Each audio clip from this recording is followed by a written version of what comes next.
Ça n'engage à rien. Radio HDR, au cœur du spectacle. 2 personnes âgées sont sur leur balcon et tout à coup, la femme dit « Ce matin, j'ai pris mon café en regardant par la fenêtre et au 3e étage, il y a un balcon et sur ce balcon, il y avait une femme fâchée avec un bébé. Je me suis demandé ce que ce bébé avait pu faire pour que cette maman soit si fâchée. Et puis après, mon téléphone a sonné, Annie a appelé, j'ai oublié. Qu'est-ce que tu as oublié ? J'ai oublié de regarder ce qui se passait. C'était ce matin, il est 18h, le bébé est toujours sur le balcon. Hello ladies and gentlemen. Bienvenue dans votre émission Ça n'engage à rien, nouvelle formule. Plus d'invités, plus d'opus, plus d'aventures. Et bim! Yes! Et toujours en partenariat avec le CDN de Normandie-Rouen sur HDR Radio. Champion du monde! Pour commencer l'épisode 45 de cette 9e saison théâtrale radiophonique en immersion dans les arcanes du CDN, j'ai la joie de vous présenter Madame Estelle Savasta, compagnie Hippolyte à Mal-au-Cœur, pour la création internationale du spectacle D'autres familles que la mienne, dont les premières dates se joueront du 6 au 9 novembre 2024 au Théâtre de la Foudre, Petit-Quevilly. 3, 2, 1, 0, ignition. Estelle ? Parce qu'il y a vraiment très très longtemps que je veux écrire sur l'aide sociale à l'enfance. Et en même temps, c'est vraiment un sujet où j'ai le sentiment qu'à chaque fois que je m'en suis approchée, l'écriture s'est cabrée. L'écriture ne voulait pas que j'aille là.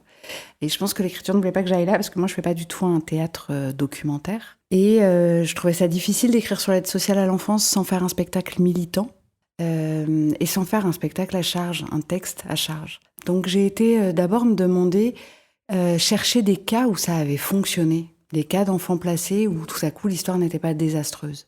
Et puis je me suis éloignée encore un peu plus et je me suis demandé quelles étaient les familles qu'on choisissait. Et je me suis éloignée encore un peu plus et là je me suis mise à chercher des histoires de familles qui se sont réinventées. De là je suis arrivée à des histoires qui m'ont bouleversée, que j'ai écoutées. Et puis, de fil en aiguille, je suis arrivée à l'histoire d'un couple, qui est vraiment un couple qui a réinventé la vie après le désastre. J'ai demandé si je pouvais les rencontrer, c'était des amis d'amis.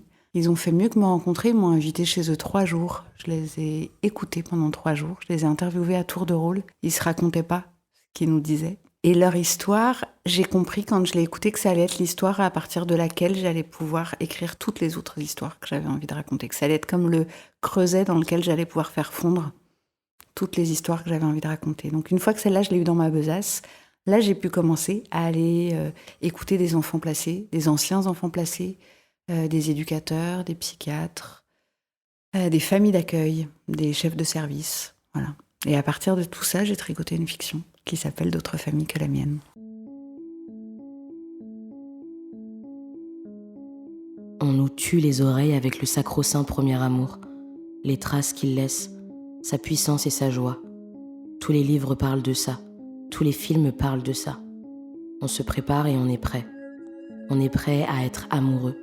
On est prêt à être pulvérisé de joie. Parce qu'on finit tous par croire que si on ne vit pas ça au moins une fois dans la vie, cet amour-là, alors on aura quand même un peu foiré. Même moi, je pense ça. Même toi, tu penses ça. Mais qui m'a préparé à Nora ? Qui m'a préparé à la puissance de mon amitié avec Nora ? Qui m'a dit qu'ensemble, on allait devenir quelqu'un d'autre ? Quelqu'un qui n'était pas elle et qui n'était pas moi, qui était un nous qui pouvait tout ? Qui m'a dit que j'allais être comprise comme je n'avais jamais été comprise ? Même toi, maman, tu ne me comprends pas comme ça. Ça te fait mal, hein ? Mais même toi, tu ne me comprends pas comme ça. Qui m'a dit que j'allais avoir envie de tout désirer et tout saisir tout le temps ? Qui m'a dit ça ?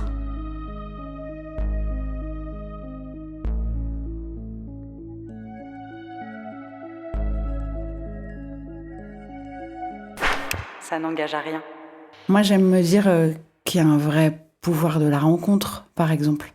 Que ce que tu crois être ta trajectoire toute tracée vers une destination que tu as l'impression de connaître, à un moment là-dessus, il y a une rencontre qui te donne envie de faire autrement ou qui te donne la force de faire autrement.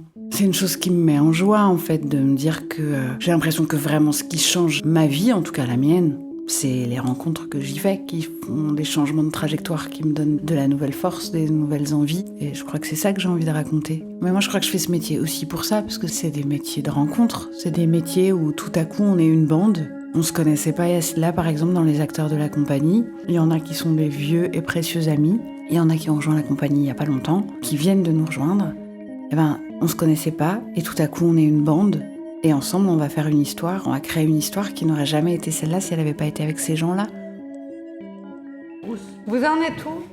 Elle a besoin de 5 minutes encore, Clémence. On installe direct. On s'installe? Non, on va reprendre la transition.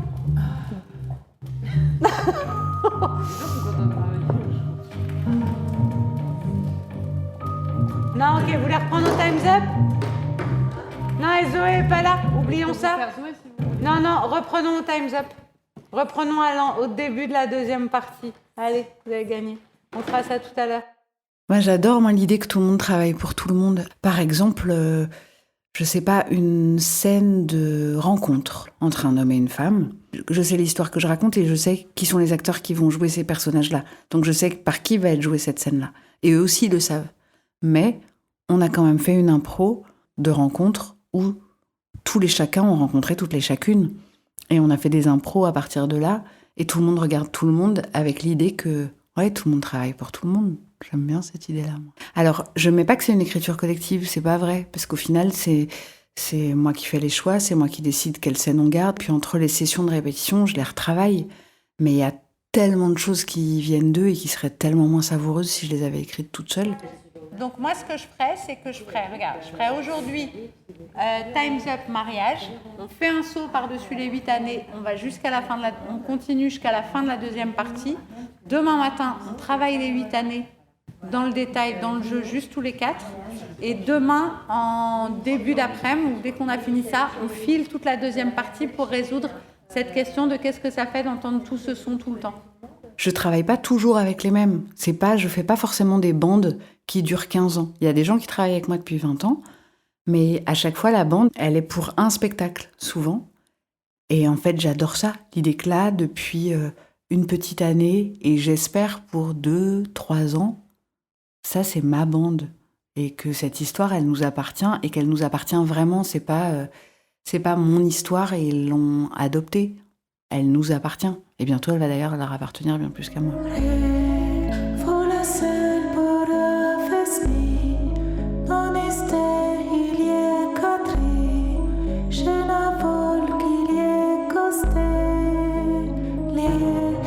J'ai l'impression qu'il y a autant de rapports que de familles, vraiment. Et aussi dans les familles d'accueil qu'on a rencontrées. Donc dans le spectacle, j'essaye de rendre compte de ça aussi, c'est-à-dire que les familles d'accueil que j'ai rencontrées et que j'ai aimées ne sont pas la généralité. C'est pas des enfants qui n'ont pas de parents, c'est des enfants qui ont des parents qui ne sont pas en mesure de s'occuper d'eux. Ce qui est une énorme différence. En fait, c'est un métier, famille d'accueil. Et ça aussi, ça joue dans la relation. Alors c'est un métier très engagé. Après, j'ai pas rencontré que des enfants qui m'ont raconté des super trucs. J'en ai aussi qui m'ont raconté vraiment des suites de cauchemars. Où tu passes d'un cauchemar à un autre. Après, j'en ai rencontré d'autres qui ont fait... et je pense notamment à une jeune femme. Elle a fait de sa famille d'accueil une autre famille que la sienne. C'est vraiment devenu sa famille. Moi, petite, je voulais être éducatrice. Et puis, à 15 ans, j'ai rencontré le théâtre. Je suis tombée dedans. Vraiment comme dans un... puits sans fond. Et après, à partir de là, du coup, j'ai été dans une espèce de conflit intérieur entre est-ce que je fais du théâtre ou est-ce que je suis éduque ? Et j'ai fait les deux en alternance pendant longtemps. En tout cas, c'est un sujet vers lequel je sens qu'il faut que je retourne depuis longtemps. En fait, l'ASE, c'est marrant, on en parle beaucoup depuis 1 an. Mais moi, ça fait longtemps que j'ai ce projet dans la tête et où je me dis c'est dingue qu'on ne parle pas de ça, en fait. C'est des enfants qui sont sous la responsabilité de notre République. Est-ce que c'est possible qu'on les traite si mal, qu'on en fasse si peu de cas ? C'est des enfants qui n'ont rien demandé à personne. Ils sont pas là parce qu'ils ont fait quelque chose de mal. Ils ont fait parce que les adultes qui les ont conçus ne sont pas en mesure de s'occuper d'eux. Mais il n'y a aucune raison qu'on les punisse, on est bien d'accord, ils n'ont rien fait. Et au contraire, on devrait juste les consoler. Et l'institution ne les console tellement pas. Et moi, je trouve ça sidérant qu'une puissance mondiale comme la France traite si mal les enfants qui lui sont confiés. Je pense que c'est tout le système qu'il y a à revoir. Et j'essaye, dans d'autres familles que la mienne, de rendre compte de la complexité de ça.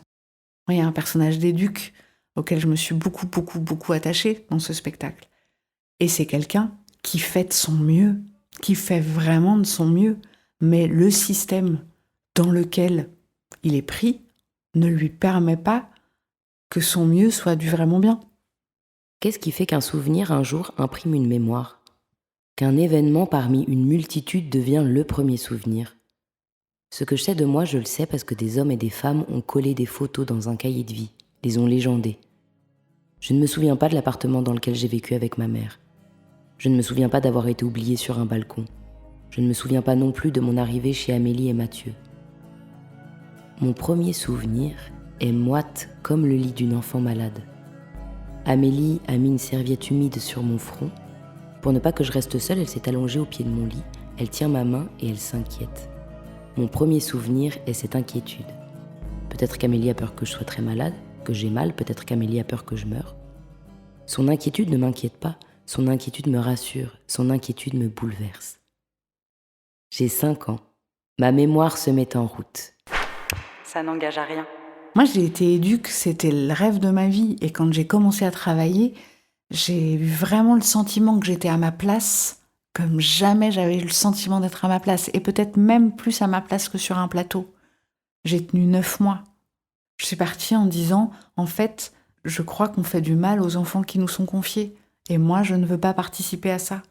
Et je n'ai pas les moyens, là, de leur faire du bien, en fait. Un éduc, aussi bon soit-il, quand il faut qu'il suive 45 dossiers, il ne peut pas suivre 45 dossiers comme chacun de ces dossiers mériterait d'être suivi. C'est impossible.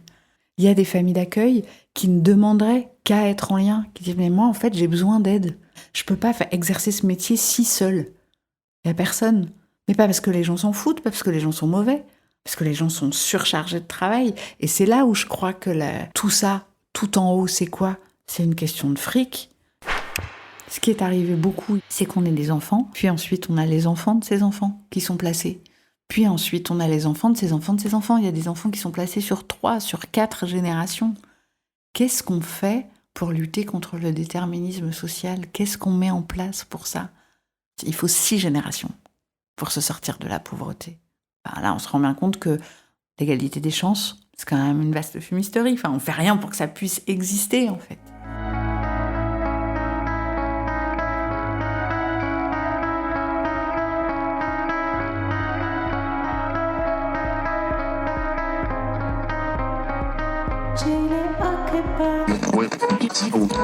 Chères auditrices et chers auditeurs, je vous rappelle que les toutes premières dates de la pièce D'autres familles que la mienne se donneront du 6 au 9 novembre 2024 au Théâtre de la Foudre à Petit-Quevilly. Superbe. Tous mes remerciements à Estelle Savasta pour cette belle rencontre, ainsi qu'à toute l'équipe de la compagnie. Mention spéciale à Clémence Boissé et Zoé Fauconnet pour le partage d'extraits du texte. Big up à Rupert Pupkin pour la musique originale en cours de fabrication que vous avez eu le bonheur d'entendre dans cet opus.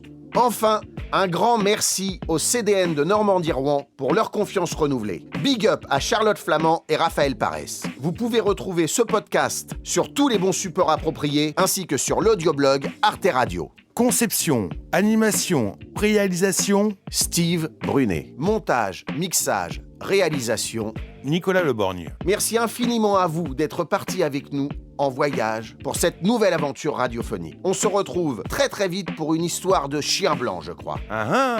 Allez, boujou.